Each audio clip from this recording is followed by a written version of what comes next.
पहाड़े चल जाता है जो वैसे।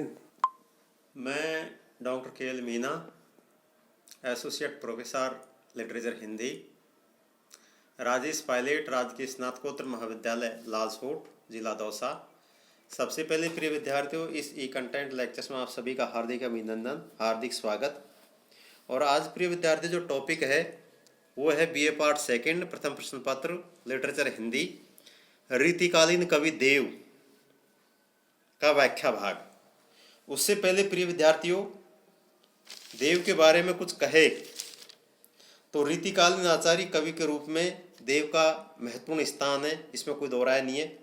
एक और सभी काव्यांगों के निरूपण से उनके आचार्यत्व की प्रतिष्ठा हुई, तो दूसरी ओर वे श्रृंगार के रस सिद्ध कवि माने जाते हैं, अर्थात कि आचार्यत्व की प्रतिष्ठा हुई तो दूसरी ओर श्रृंगार के रस सिद्ध कवि माने जाते हैं। रीतिकालीन कवियों में श्रृंगार का जितना मनोहर वर्णन देव ने किया है उतना बिहारी, मतीराम, घनंद को छोड़कर किसी अन्य भी कवि ने नहीं किया है। अर्थात श्रृंगार का जितना एक मन को गदगद करने वाला, मन को प्रसन्न करने वाला और एक बहुत ही अच्छे तरीके से जो वर्णन कवि देव ने किया है, उसके अलावा बिहारी को छोड़ दिया जाए, मतीराम को छोड़ दिया जाए, घनंद को छोड़ दिया जाए, तो इनके अलावा रीतिकाल में बहुत से कवि है, आलम, बोधा, ठाकुर, जितने भी कवि है, चाहे आप क्या कि कवि केशव को ले लो या और किसी अन्य कवि को ले लो, परंतु श्रृंगार का बहुत अच्छा मार्मिक वर्णन, एक सूक्ष्म वर्णन क्या कि इन्होंने किया है। आचार्य रूप में उन्होंने सभी काव्यांगों के साथ रस का विस्तार से विचरण किया है और अपनी रसवादी प्रवृत्ति का परिचय दिया है, रसवादी प्रवृत्ति का परिचय दिया है तथा अपने काव्य में रसोन्मेष का पूर्णतः निर्वाह करते हुए सफल कवि प्रतिभा को व्यक्त किया है। उनकी इस विशेषता को देखकर आचार्य रामचंद्र शुक्ल ने कहा कि इनका सा अर्थ सौष्ठव नवोन्मेष बिरले ही कवियों में मिलता है। अर्थात इनका अर्थ सौष्ठव और नवोन्मेष बिरले ही कवियों में मिलता है, अर्थात एक नयापन, एक क्या कह लीजिए मौलिकता जो इनके काव्य में मिलता है वो शायद ही कहीं दूसरे उसमें मिलता है, दूसरे कवियों में, दूसरे काव्य में मिलता है। रीतिकाल के कवियों में ये बड़े प्रगल्भ और प्रतिभा संपन्न कवि थे, इसमें संदेह नहीं। देव की रचनाओं में कल्पनाओं की ऊंची उड़ान, अभिव्यंजना शैली की भी सराहनीय है। कल्पनाओं की ऊंची उड़ान अर्थात कहते हैं कि जीवन में क्या आदमी को कल्पना के महल जरूर बनाने चाहिए। जिस व्यक्ति ने क्या कि जीवन में कल्पना के महल नहीं बनाए उस व्यक्ति का कहीं कोई एक तरह से जीवन नहीं है। परंतु कवि देव ने कल्पनाओं की ऊंची उड़ान और अभिव्यंजना शैली की भी सराहनीय है। उन्होंने सौंदर्यपूर्ण दृश्यों के अनेक मनोहर चित्र उतारे हैं। इस प्रकार देव में आचार्यत्व के सभी गुण हैं तो कवि कर्म के अनुरूप कलात्मकता एवं भावुकता भी मिल जाती है। ये दोनों विशेषताएं एक साथ कवि रचनाकारों में पाई जाती है। कौन कौन सी विशेषता? एक तो कलात्मकता और एक भावुकता।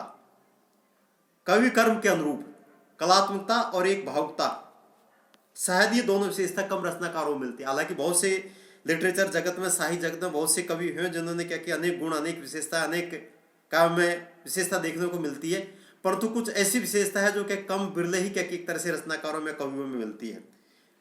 कवि वर देव का रचना कार्य व्यापक और विस्तृत है। उनके काव्य में कला पक्ष एवं भाव पक्ष का अच्छा संयोग हुआ है। दोनों ही पक्ष, कला पक्ष की दृष्टि से देख लीजिए, चाहे भाव पक्ष की दृष्टि से देख लीजिए। मतलब भाव पक्ष एक वर्ण विषय, उसके क्या काव्य की क्या विशेषता, और कला पक्ष यानी छंद, अलंकार, शैली वगैरह वगैरह। किसी भी कवि की काव्य प्रतिभा की समीक्षा करने के लिए उसके भाव पक्ष और कला पक्ष पर दृष्टिपात किया जाता है।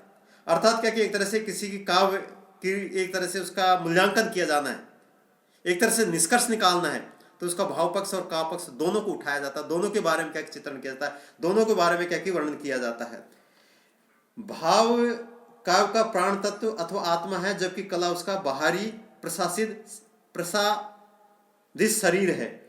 इससे भाव और कला का अन्योन्याश्रित संबंध ज्ञात हो जाता है। यह मेहता के अनुसार सर्वप्रथम कवि वर देव के काव्यगत भाव पक्ष का विवेचन अपेक्षित है। रसवादी होने के साथ साथ देव में वैराग्य की भावना भी है। किसी की लोभ, लालच, मोह नहीं है, वैराग्य का भाव है। वैराग्य एक तरह से क्या कि विशेषता देखने को मिलती है। इस कारण उनके काव्य में श्रृंगार के साथ साथ शांत रस संबंधी कविताओं की प्रमुखता है, जिसे हम दूसरे शब्दों में राग और विराग की कविता भी कह सकते हैं। तो आइए प्रिय विद्यार्थियों, ज़्यादा समय नहीं लेकर जो व्याख्या भाग है, व्याख्या भाग में पढ़ाता हूँ। पहले व्याख्या पढ़ाता हूँ, फिर उसके प्रसंग, फिर उसका व्याख्या और फिर उसका विशेष, कौन कौन से अलंकारों का, कौन कौन से छंदों का प्रयोग किया, वो सारा चित्रण क्या की व्याख्या के अंतर्गत आ जाएगा। आइए प्रिय विद्यार्थियों, पहले रावरो रूप रहो भरी नैनन, बैनिन से रस सो श्रुति सानो, गात में देखत गात तुम्हारी बात, तुम्हारियो बात बखानो, उदो आहा हरि से कहियो, तुम ही न यह हो नहीं मानो, यह तन के बिछड़े तो कहा, मन ते अंते जू बसे तब जानो। इस पद्यांश में कवि और देव ने विरह विद्रा गोपियों के द्वारा बुद्धों को फटकारने की घटना का चित्रण किया है। श्री कृष्ण अपने प्रेम में निमग्न गोपियों को छोड़कर मथुरा चल जाते हैं। गोपियों ने उनके पास कई संदेशवाहक भेजे।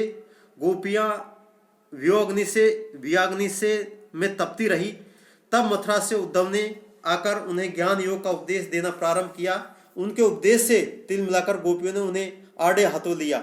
इसी प्रसंग में उपस्थित करते हुए कवि देव कहते हैं, इसमें एक महत्वपूर्ण बात यह है कि जब बांके बिहारी कृष्ण क्या एक तरह से वृंदावन को छोड़कर मथुरा आ जाते हैं, तो गोपिकाओं की स्थिति क्या एक तरह से विपरीत नहीं हुई, बल्कि यमुना नदी, पेड़ पौधे, पशु पक्षी, सारी व्यवस्था एक तरह से उहापोह वाली हो गई। सब परेशान हो गए, विरह से पीड़ित हो गए। उसी का वर्णन करते हुए कवि देव ने कहा कि जब उद्धव उनको समझाने आते हैं, ज्ञान योग का संदेश देते हैं, उपदेश देते हैं, तो गोपियां उसको डांटती, फटकारती, ललकारती, आड़ो हाथे लेती है और उसको उल्टा संदेश देती है और कहा कि हे उद्धव, आप जो हमको ज्ञान और उपदेश देते हो ये हमारे कोई काम का नहीं है। व्याख्या प्रिय विद्यार्थियों, उद्धव के ज्ञान भोग का उपदेश, उद्धव के ज्ञान योग का उपदेश सुनकर गोपियों ने कहा, हे उद्धव, आप प्रियतम श्री कृष्ण से जाकर कहिए कि आपका रूप हमारी आंखों में पूर्णतः भर गया है। रूप आंखों में पूरी तरह भर गया है, पूरी तरह भर गया, और आपकी वाणी के रस से हमारे कान पूर्णतः भरे हुए हैं। हम सबके शरीर में आपका शरीर झलकता हुआ दिखाई देता है तथा हम परस्पर वार्तालाप में केवल आपके संबंध में ही बातें करती रहती है।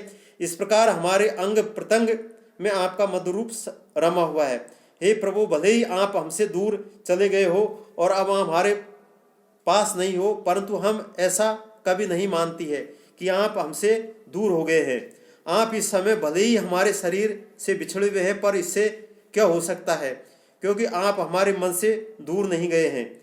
यदि आप हमारे मन से अन्यत्र चले जाए तब हम आपको कुछ जाने।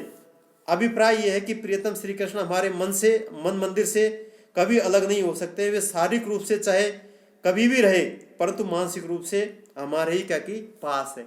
अर्थात अभिप्राय यह है प्रिय विद्यार्थियों की बांके बिहारी कृष्ण चाहे वृंदावन को छोड़कर मथुरा चले गए, पर गोपी ये कहती है कि हमारा सब कुछ छिनने के बावजूद वो हमारे नैनों में, कानों में, शरीर के अंग प्रत्यंगों में रमे हुए हैं और एक तरह से पूरी तरह से एक तरह से रसासक्त है, उसको हम छोड़ नहीं सकते।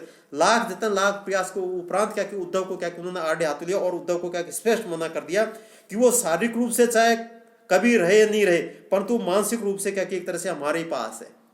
शारीरिक रूप से भले या दूर चले गए, परंतु मानसिक रूप से हमारे आंखों में, कानों में, शरीर के अंग प्रत्यंग पूरी तरह समाहित है। विशेष में उद्धव संदेश और गोपियों का उपलम्ब का वर्णन हिंदी साहित्य की एक महत्वपूर्ण परंपरा रही है। इस संबंध में भ्रमर गीत की परंपरा विशेष महत्व रखती है। गोपियों की मनस्थिति का अच्छा अंकन इसके अंतर्गत कवि देव ने किया है। इसमें यमक अलंकार, अनुप्रास अलंकार, पुनरुक्ति, प्रकाश अलंकार का प्रयोग होने के साथ साथ इसमें समय्या छंद का भी प्रयोग हुआ है। इसी के साथ प्रिय विद्यार्थियों, थैंक्स वेरी मच।